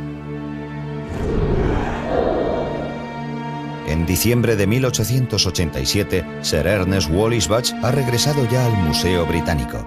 Con él está el papiro completo de Annie. Por primera vez, quienes visiten el museo podrán ver todo el libro de los muertos. Aunque lo que le haría Bach es tan polémico como él mismo. Cuando llegó al Museo Británico, lo cortó en secciones con las que podía trabajar. Ordenó que lo pegaran sobre tableros de madera para que pudiera ser traducido. Desde un punto de vista tecnológico, uno casi podría perdonárselo. Pero por otra parte, destruyó la integridad del papiro para siempre. Bach pasa el resto de su vida en el Museo Británico como conservador de antigüedades egipcias. La mayor parte de sus 14 libros todavía se publican, aunque incluso estos causan polémica. Escribió muchos libros populares, pero rápidamente y sin mucho cuidado, y de hecho, sus traducciones ya estaban desfasadas cuando fueron publicadas en la década de 1890. Bach tiene una reputación mixta entre los egiptólogos. Produjo mucho, pero su erudición no siempre fue considerada sólida. Y su ética de colección dejaba mucho que desear, desde luego. Yo hoy en día todavía leo sus libros. Sus libros son muy importantes. Creo que lo único malo de Bach fue que robó antigüedades. De no ser por la gran cantidad de material que publicó, aunque tuviese defectos, no existiría el interés por la egiptología y las culturas antiguas que existe hoy.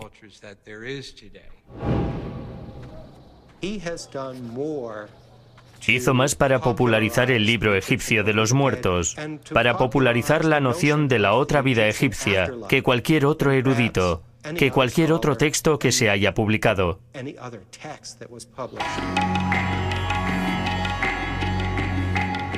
Tanto si Bach fue un erudito, un aventurero o incluso un ladrón, está claro que el manuscrito de Annie es su mayor aportación al mundo de la egiptología. Jamás realizó un hallazgo mayor y nadie ha descubierto otros rollos tan artísticos ni tan completos como el libro de los muertos de Annie. Me pregunto qué pensaría de todo este joven de la imagen. No lo sé. Supongo que no le importaría. Annie deseaba la inmortalidad y con el rollo en el museo, el nombre de Annie será leído y recordado por millones de personas. Creo que tiene razón. Y esté donde esté, espero que Annie nos dé su bendición.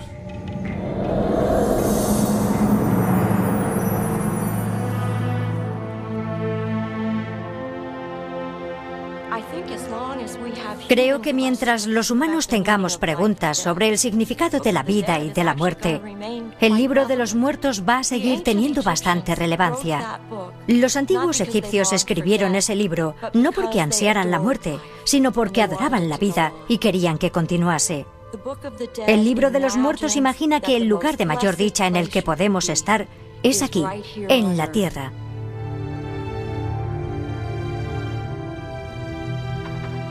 El libro egipcio de los muertos es sobre todo una guía para los vivos, una guía sobre cómo se debe vivir en la tierra, una vida de moralidad y ética para poder llegar a la otra vida.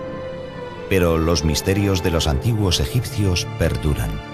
Son los misterios que se encuentran en el corazón del libro egipcio de los muertos.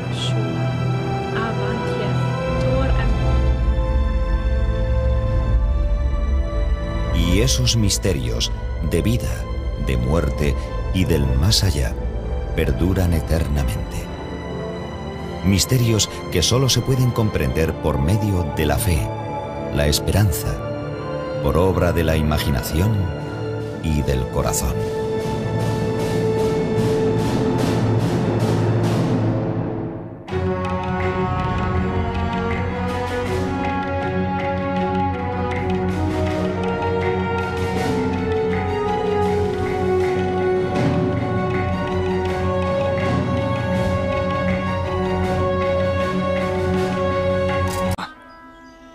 عراي أبارجي حبيبي عري عطا عراي. Ani vivió en un periodo álgido de la cultura egipcia conocido como el Reino Nuevo. Desde el año 1600 hasta el 1200 a.C., los faraones, con su genialidad militar, conquistaron tierras desde Nubia hasta Siria. Faraones como Ramsés y Seti construyeron enormes palacios y lujosos templos religiosos. Ani disfruta de uno de los niveles de vida más altos de la historia del antiguo Egipto. Tal vez sea solo en esos periodos de relativa prosperidad cuando una civilización empieza a meditar sobre cuestiones de filosofía, sobre la vida y sobre el más allá.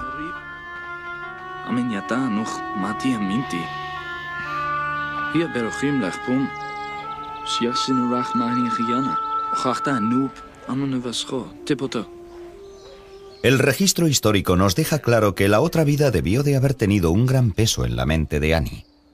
La idea de fallecer sin una preparación adecuada para la otra vida podía poner en peligro las posibilidades de ir al paraíso eterno.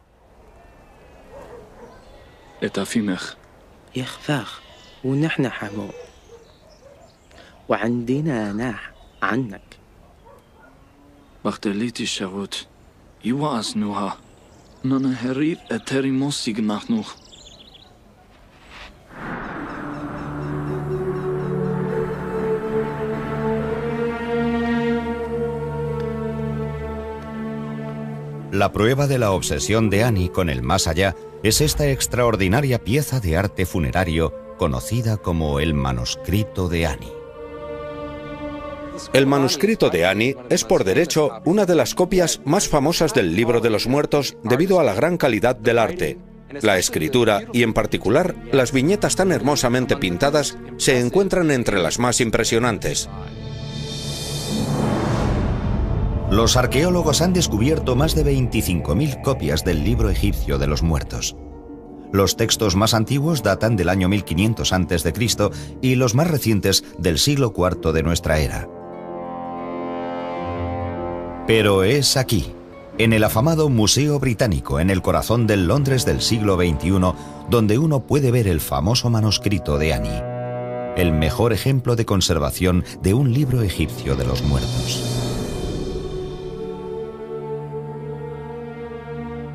Pintado en el año 1250 a.C. aproximadamente, contiene 65 conjuros mágicos y plegarias y más de 150 ilustraciones a color. Esta exquisita obra de arte es uno de los manuscritos más largos descubiertos hasta ahora. Desplegado mide casi 24 metros. Pero el modo en el que el museo se hizo con esta obra maestra está lleno de intriga y de polémica.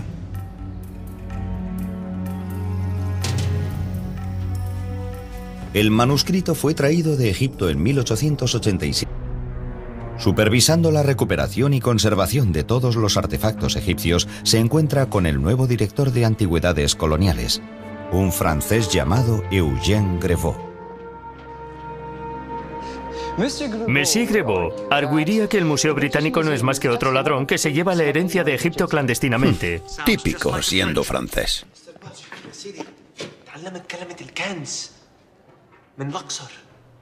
¿Tesoros en Luxor? A mí eso no me suena a arqueología. Emil, le presento a mi ayudante Ramsé. No pensará hacer algo ilegal, ¿verdad? Por supuesto que no. Comprar antigüedades es un robo. No es un robo. Mientras Egipto trate de este modo sus tesoros, es conservación. Buen día, Emil.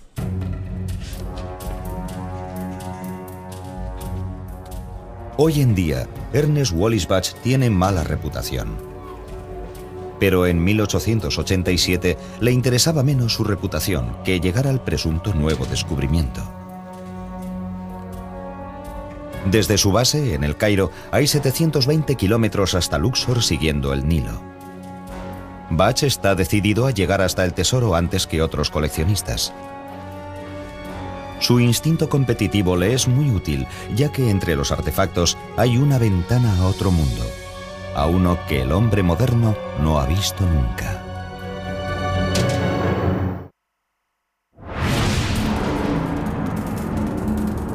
El descubrimiento del manuscrito de Ani es una de las mejores historias de la egiptología. Una aventura en la que hay conspiración, intriga y un polémico héroe. Ernest A. Wallis Budge. En 1887, Budge se encuentra en Egipto para recoger artefactos para el Museo Británico.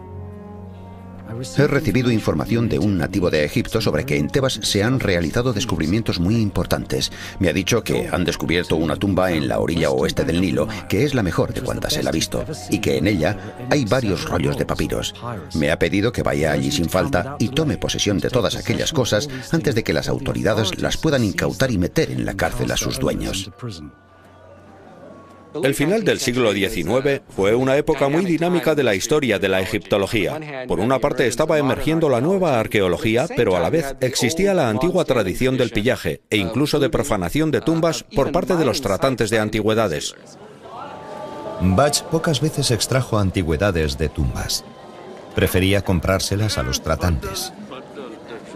El próspero mercado negro dio lugar a una extraordinaria colección para el Museo Británico, pero también ayudó a destruir algunos de los tesoros arqueológicos de Egipto. El mercado negro era muy malo para la venta de antigüedades. Egipto fue violado. Lo llamamos la violación del Nilo. Violaron al Nilo. Se llevaron el legado del país y ahora está en todas partes.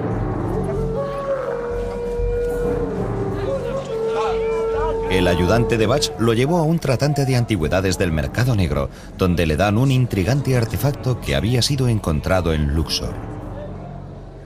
Protege a los débiles de los fuertes y oye el llanto del que está encadenado. En 1887, Budge es uno de los pocos occidentales que sabe leer jeroglíficos. Es auténtico, ¿sí? Sí. Yo diría que es muy auténtico. Es una descripción de Ra, el dios Sol. Es de la 18ª dinastía.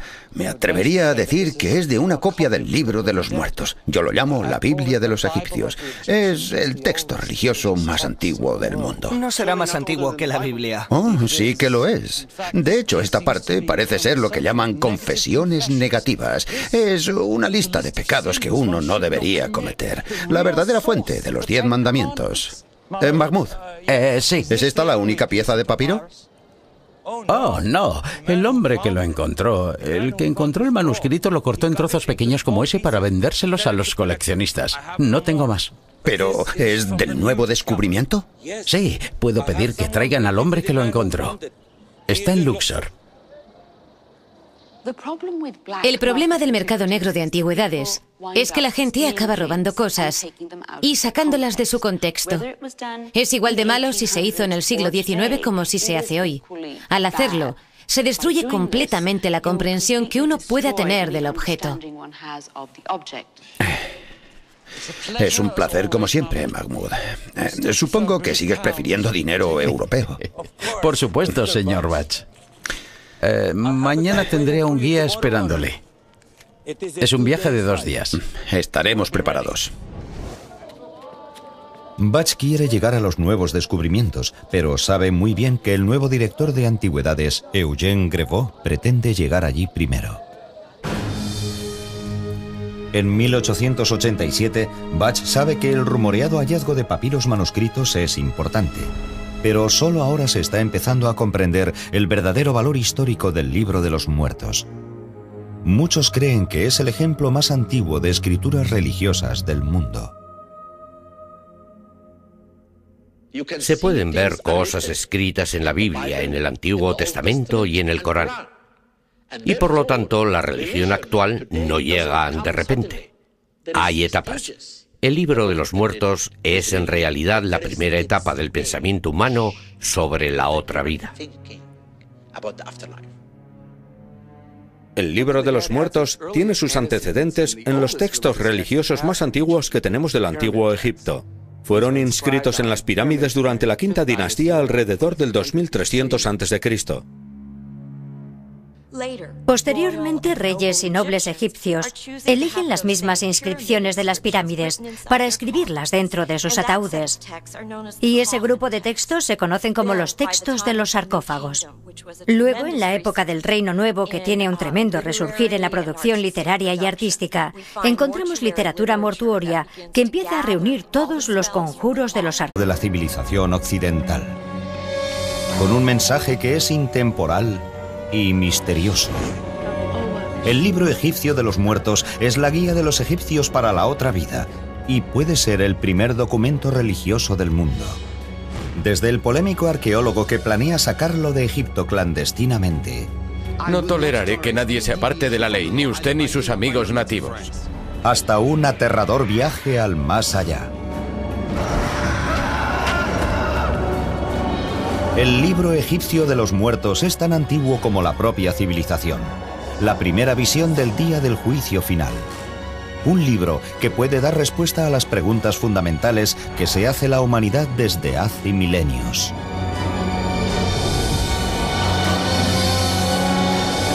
El libro egipcio de los muertos. Momias. Son los misteriosos restos de una de las civilizaciones más antiguas de la historia. Nos hablan de enormes periodos de tiempo y de secretos envueltos bajo los antiguos sudarios. Resultan muy familiares y a la vez muy extrañas. Un aterrador recordatorio de nuestra propia mortalidad. Y, sin embargo, una tentadora promesa de inmortalidad. Las momias solo son los restos de un misterio mucho mayor, la punta del iceberg. Los antiguos egipcios creían en una amplia e intrincada vida tras la muerte. Se esperaba que cada cadáver modificado resucitase en otro mundo, y solo existe una guía hacia ese mundo, el libro egipcio de los muertos. Es el nombre dado a unos manuscritos enterrados con los muertos momificados en el antiguo Egipto. El libro de los muertos era una especie de guía para los difuntos y un libro de conjuros para ayudar a los muertos en su viaje por la otra vida y el proceso para alcanzar la inmortalidad. Es un libro de magia, por supuesto. Es una colección de conjuros cuyo objetivo principal es facilitarle la otra vida y la inmortalidad al difunto. Es un libro para los muertos porque nos habla de lo que se encontrarán los muertos en el más allá. Por eso lo llamamos el libro de los muertos. Es muy importante porque es la búsqueda de la inmortalidad. Se ha dicho que a los antiguos egipcios les importaba más la otra vida que la vida en la tierra. Y debió de haber sido así para quienes vivieron en la antigua ciudad de Tebas durante la 19ª dinastía, hace más de 3000 años. Vamos a hablar de un egipcio que en los anales de la historia solo figura como Ani.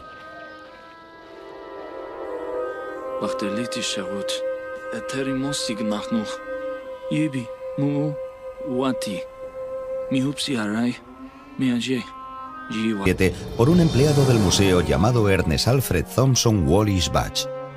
Fue un autor prolífico y escribió más de 100 libros sobre egiptología, la mayoría de los cuales se sigue vendiendo. Publicó algunas de las primeras traducciones de textos egipcios importantes. Coleccionó miles de objetos que han sido reconocidos como algunos de los mejores ejemplos de arte antiguo. Sin embargo, hay quien dice que Budge era un erudito de segunda fila, un mal arqueólogo y un ladrón cultural que adquiría antigüedades por cualquier medio posible. Estaba allí dedicándose al robo y al pillaje, básicamente. La gente emplea juicios culturales que están totalmente fuera de lugar. En su época, el hecho de que se llevase materiales de culturas antiguas era muy normal. Desde un punto de vista moderno, no se le puede considerar un ladrón cultural. No es como se veía eso en aquellos tiempos, aunque, por otro lado, lo que hacía era casi ilegal. Yo creo que era un ladrón, porque uno puede ser honrado toda la vida, pero si un día roba algo, pasa a ser un ladrón. Aunque Bach es polémico hoy en día, en su época fue un respetado traductor y uno de los mejores conservadores del Museo Británico. En el otoño de 1887 lo enviaron a Egipto a recoger objetos.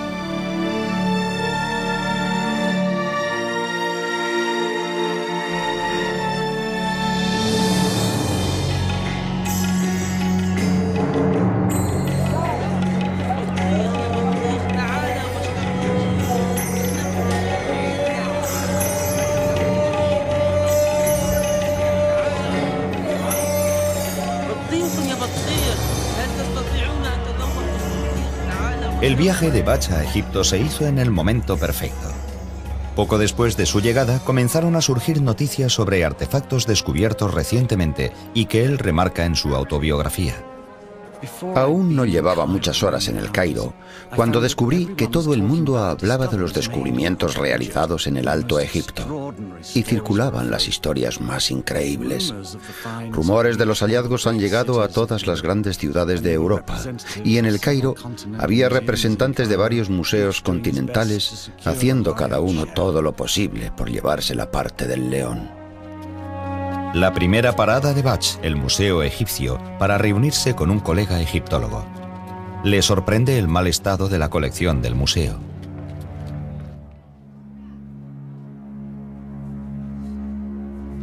Este escarabajo le tenía que conceder la inmortalidad a su dueño. En este lugar sería una suerte que el escarabajo durase 6 meses. Egipto no tiene los recursos que tienen los grandes museos europeos, señor Bach. Pero al menos podrían limpiar el polvo.